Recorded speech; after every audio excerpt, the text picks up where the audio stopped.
রুপমের কাজ ছিল মানুষের স্মৃতি থেকে কিছু ডিলিট করা।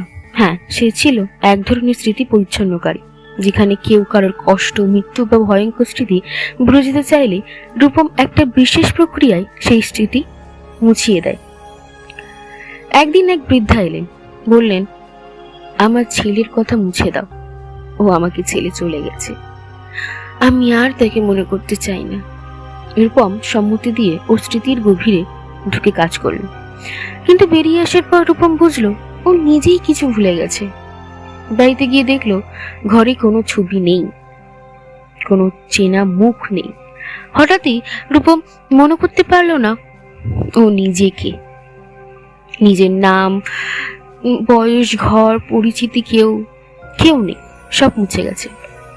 তারপর কোথাও থেকে ভয়ঙ্কর সত্যি ফিসফিস করে বলল, তুই এতদিন ধরে অন্যদের স্মৃতি মুছেছিস, এবার তোর পাড়া এলো রূপম। কিন্তু রূপম ছটফট করে উঠল, আমি রূপম, আমি কে?